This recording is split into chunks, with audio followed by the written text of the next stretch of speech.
and say thank you for coming out. I know it's a big day for us, with Football Media Day, football reporting. Bill thought this would be a great idea to kind of give a little bit of review of last year and then kind of a state of athletics, where we are today, obviously in this ever-changing world of college athletics. Just kind of talk about, where Montana State is. And so, first of all, I'd just like to start with a kind of a review of last year, and so proud of all of our teams and how they compete. And I think that's signified by finishing second in the Big Sky All Sports standings on both sides, the men and the women. To me, that really signifies that our programs are competing for championships, and they're competing in the way, that we like. But there are a few of them that I'd really like to highlight. Obviously, the historic seasons that that football and women's basketball had. Obviously, Big Sky records in wins, but they had some really neat accomplishments in there as well. Both of our coaches were conference coaches of the year. Esmeralda Morales was honorable mention All-American. That's the first one we've had in a really, really long time on the women's basketball side. Obviously, we all know the football accolades, but with Coach Vegan being named the Eddie Robinson Coach of the Year, Tommy Malott with the Walter Payton Award, Brody Grebe was the FCS ADA Scholar Athlete of the Year, but was also a finalist for the Campbell Trophy. And both of those two athletes were also academic All-Americans. So not only getting it done on the field, but they're also getting it done in the classroom. And football overall had 10 All-Americans. Maddie Montoya in women's golf was our first NCAA qualifier, winning the Big Sky tournament. Golf continues to impress us, setting scoring records, having individuals win multiple tournaments in a sport where they don't play a single round of golf in the state of Montana all spring long. Track and field continues to do what they do, continue to impress us. Bill and I were looking through some of the stats. So in 2025, the track and field program set 25 school records. It's just remarkable when you look at the history of our track and field program and the success that we've had to see 25 different records on the record board in the Brick Breeden Fieldhouse is truly remarkable. We had 11 national qualifiers and again 10 All-Americans in track and field. 11 All-Americans in skiing, a 5th place national finish for skiing. And rodeo continues to build on their success. They had the second most qualifiers to the CNFR. We expect some great things out of rodeo. But in total, really proud of all of our programs and kind of where they've set us up.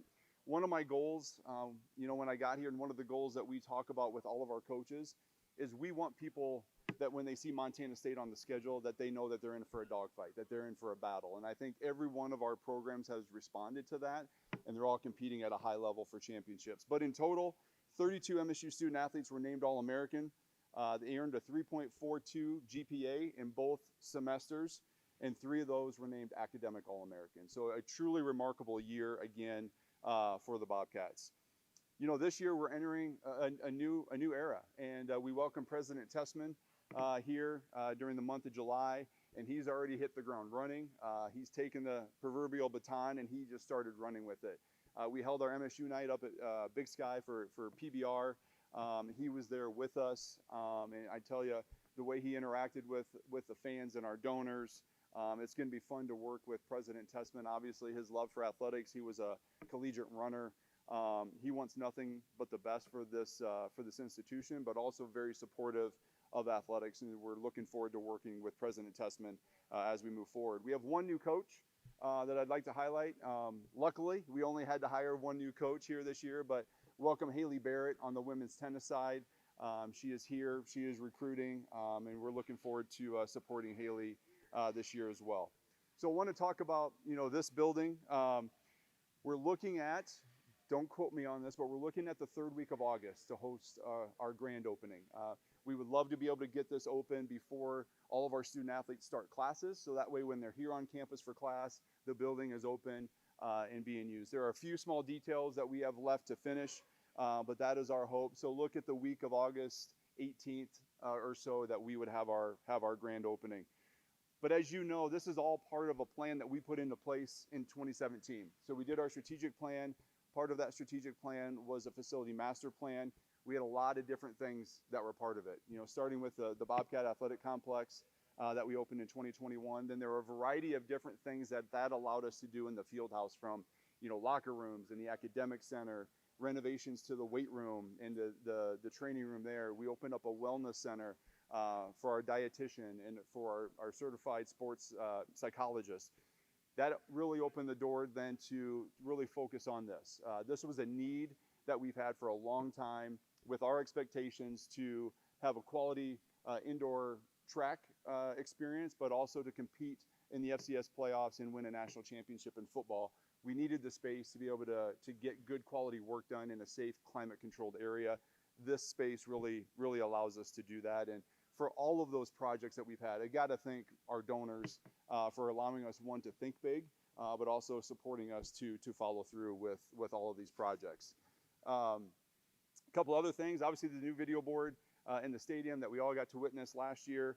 And then we also announced for the stadium this year, which should start here the second week of August, is that we have a new structure going in the north end zone, which will replace our cabana area, but also add about 250 premium seats for Bobcat fans. As we all know, season tickets are sold out, so any extra seats that we can have in that building for us is a win. And so we're looking forward to getting that project started.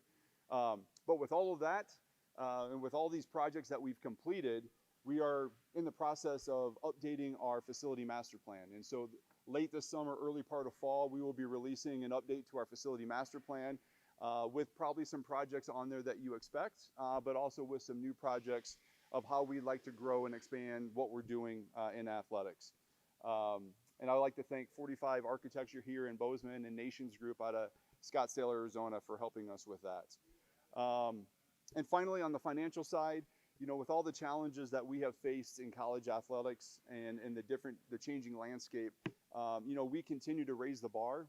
We had the largest budget for MSU athletics that we've ever had this past year, but we also came in budget again. And so I'd like to think we are very good stewards of the money that, one, we receive from the university, but also from ticket sales and sponsorships and our donors. We put it to good use. But we're also very good stewards of it, and we come in very responsibly when we're talking about our budget.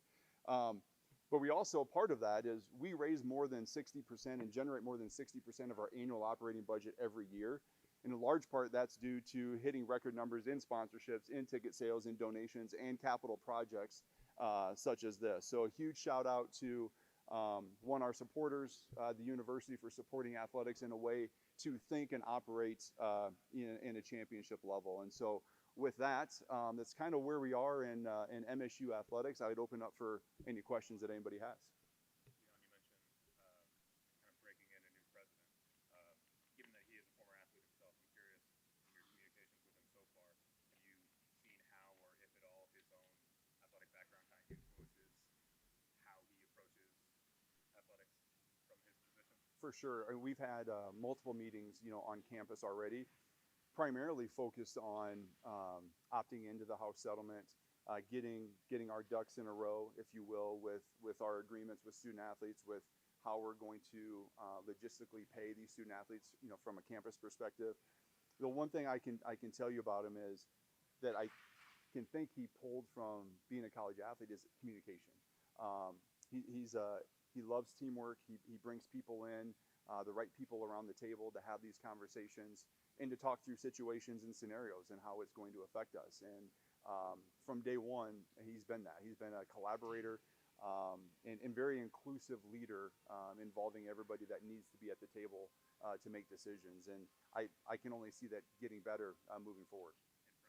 And from your perspective, kind of in trying to like bring him up to speed, are there things that you identify like he needs to know about these as it relates to MSU kind of right away, and then like you put other things like to the side, like he can learn about these when he's been here for like 2 months or 3 months later? Like, what do you identify as the things that he needs to know about MSU athletics right away? Yeah, I think there are all the things that we talked about, like the hot topics, the trends that are going on in college athletics right now. We've really focused on how MSU is positioned and focused on how can we get better, how can we better position ourselves. And you're exactly right. There may be some things that we don't have to worry about right now because they're not a hot topic. But there are definitely some things that, whether it's conference legislation, NCAA legislations, that we need to maybe look at in a different way to better position ourselves moving forward. And he's been all open and all ears for those conversations. And so all I can say is very, very supportive of everything that we are doing, very supportive of what we've done and accomplished, and very thankful and fortunate to be walking into a situation that we have, but also very competitive. And he wants to continue to move the bar forward and set the bar even higher. And I appreciate that. Somebody that has an athletic mindset that is competitive like us makes the working relationship very easy. Yep. So much of this is probably driven by football, but how do you sort of cultivate a holistically competitive athletic department? Like, what are the factors that have gone into you guys being good at all the sports, and why is that important to you? Yeah, I think it's supporting them in a way where they can be successful. And I think it comes down to communication and understanding what each sport needs, one, annually, but also looking at it a little bit in longevity over the course of 3 and 5 years on what they think they're going to need to be successful. And then working with them to provide the resources that they need in order to do that. And those conversations happen every day. And I think we're on the same page and on the same footing with all of our programs.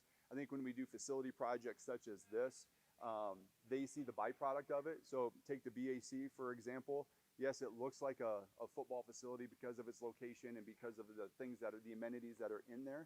But also it's available to every single student athlete that we have. But the byproduct of that is all the different things that we were able to do in the Brick Breeden Fieldhouse to affect and positively impact all of the other student athletes. And so I think we've kind of held our word when it comes to all of these improvements. We definitely are going to have priorities, but they are going to impact everybody across the board. And I think that's why you see all of our programs hitting historical marks over these last 8, 9, 10 years.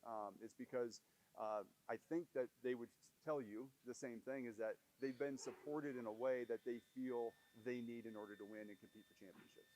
Football specifically has been such an arms race, even if only a couple, maybe a dozen teams are participating in it. How important is a facility like this to keep pace in that arms race? Yeah, for me, it's not. It ends up being an arms race. I don't consider it an arms race. I consider this building a need if we want to win a championship. And if we want to play into December and January, we got to have a space like this where we can get quality work done. I think it came to a head when we went to Brookings, South Dakota. They had an indoor facility. They could get inside and get some work done, go outside for a little bit, get acclimated to the weather. We're outside on a frozen field, and we're trying to get practice in on that at all times of our practice. Now we have kind of the same advantage, of that, is where we can come inside, get the work done. If we're hosting a playoff game that's here, we can get acclimated to the weather very, very easily. So not so much an arms race to keep up in terms of facilities, but in terms of competitiveness, it was definitely needed.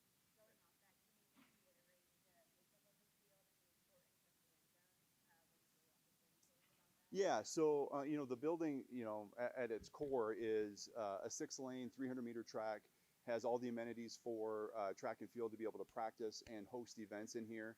And then on the inside, the field is 100 yards, 80-yard field with 2 end zones. And yes, it was important for us to have the 2 end zones because as you break up football practice and are practicing on each ends, having end zones, one for the defense and one for the offense for scoring plays was vitally important. And so having 100 yards was first and foremost. And as you guys walked, you can tell it's plenty big to be able to do the things that you need to do at that time.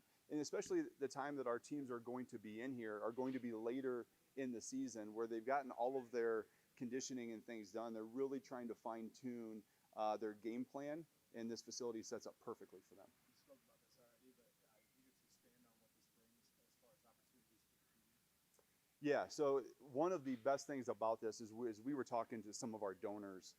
One of the things that they were very interested in, and one of the ways in which they were going to get involved, is if we were going to open this up to the community. Because our community doesn't have a space like this anywhere. And really, if you look throughout the state, there are very few opportunities where people can get inside. And so a lot of them gave because once our practice times are done, we will open this up to sporting groups that need to come inside and get work done. So you look at lacrosse groups and soccer groups and baseball groups, softball groups, all those people that need to practice in February, March, and even in April when the weather isn't good, they now have a space where they can come and get inside. It's kind of our bridge, again, to the community. I think the university, as a land-grant institution, serves this community, this state, and this region so well. This is a way that athletics can do the same thing with people in our community and really throughout the state of Montana that they can come in and use this as well. And so it's us being able to say, one, thank you for how you support us. Now maybe we can kind of return the favor and really support them as well.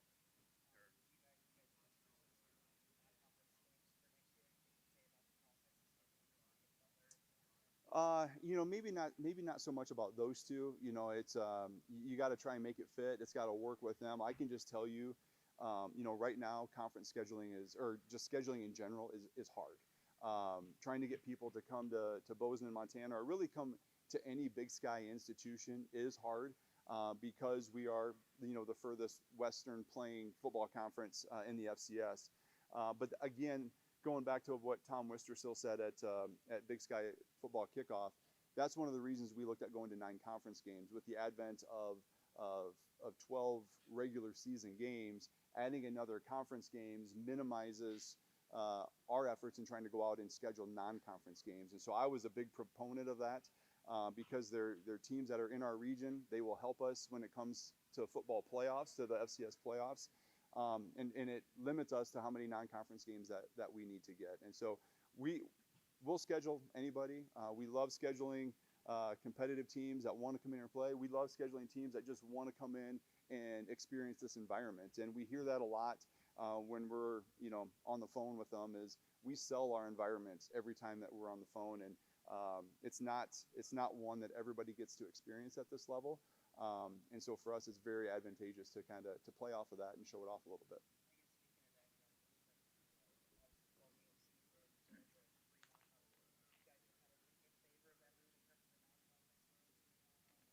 For sure. Like I said, scheduling non-conference games, even with 3 of them, is hard.